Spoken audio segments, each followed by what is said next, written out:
L'ANCAR, Agence nationale de conseil agricole et rural, a été créée le 17 mars 1997 par l'État du Sénégal sous forme d'une société anonyme à participation publique majoritaire.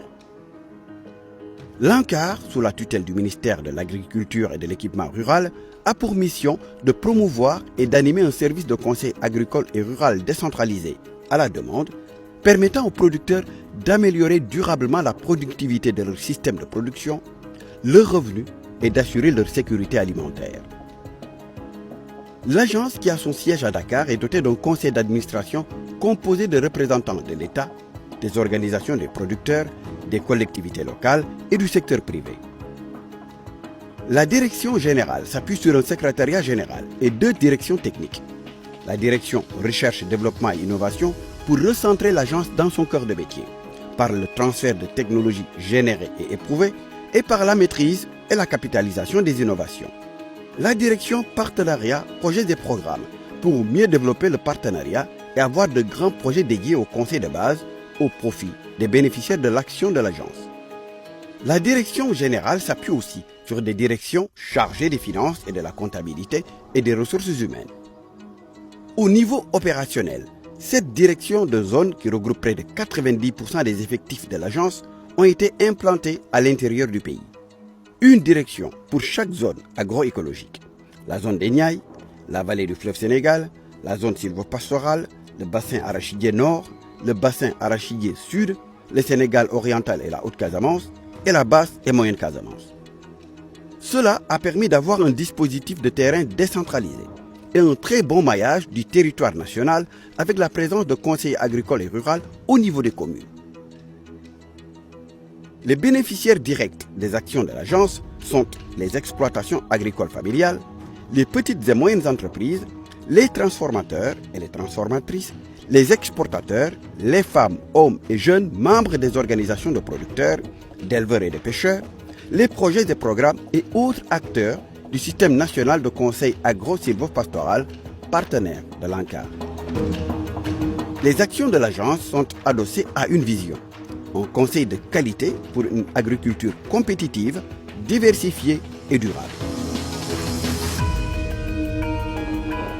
Les valeurs de l'ANCAR sont fondées sur l'éthique, le partage, la participation, la citoyenneté et la solidarité pour un conseil agricole rural de proximité efficient et comptable de ses résultats envers ses commanditaires. L'ANCAR déploie ses actions en fonction des résultats issus de l'analyse de la demande de conseil agricole et rural des zones agroécologiques, en partenariat avec les projets et programmes, les collectivités territoriales et le secteur privé. La production végétale reste la dominante dans la quasi-totalité des zones. Il y a également une forte demande dans le domaine de la production animale, 5 zones sur 7. Bassin arachidier, Niayes, zone sylvopastorale, vallée du fleuve Sénégal, Sénégal oriental et Haute-Casamance. La filière halieutique se positionne comme la 3e demande, avec 4 zones. Bassin arachidier sud, zone sylvopastorale, vallée du fleuve Sénégal, Sénégal oriental et Haute-Casamance. La gestion durable des ressources naturelles est la priorité de la demande pour les zones bassin arachidier nord et Niayes. Pour plus d'efficience et de performance, l'ANCAR a une stratégie de mise à niveau, tant en ce qui concerne ses ressources humaines que ses moyens matériels et logistiques. À travers l'élaboration d'un plan stratégique sur la période 2018-2021, l'ANCAR va accentuer sa contribution à l'opérationnalisation du PRACAS, le volet agricole et rural du plan Sénégal émergent. Ce volet a pour ambition de développer l'agriculture familiale et l'agrobusiness au Sénégal. Les missions de l'ANCAR s'insèrent principalement dans l'axe 1 du plan Sénégal émergent, la transformation structurelle de l'économie et la croissance. L'ANCAR va se positionner dans les actions prévues dans le domaine des activités agro-pastorales. Celles-ci visent à mettre en œuvre une approche intégrée, favorisant le développement des chaînes de valeur et la structuration des filières, et s'inscrivent dans une dynamique de valorisation des ressources et potentialités agroécologiques des différentes zones du pays.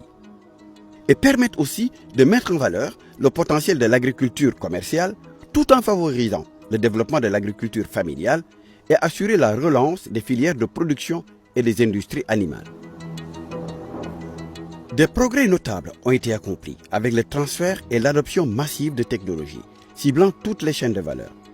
Aujourd'hui, l'ANCAR s'oriente vers l'éthique, avec la digitalisation du Conseil agricole et rural, avec le e-Conseil, pour permettre d'atteindre à temps réel un vaste public.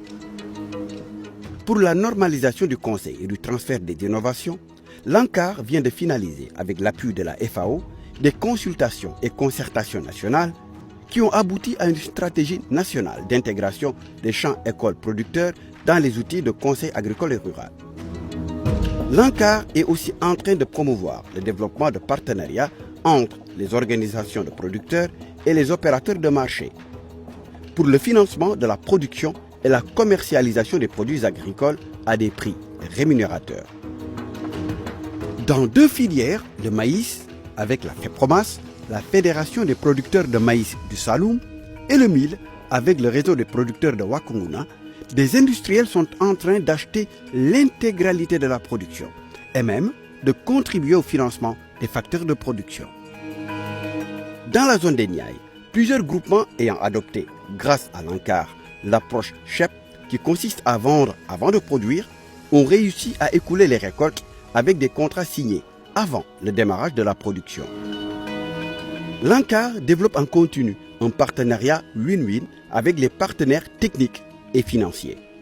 L'agence fonde sa performance sur un type de conseil pertinent, efficace, efficient et viable pour le transfert des innovations, son cœur de métier.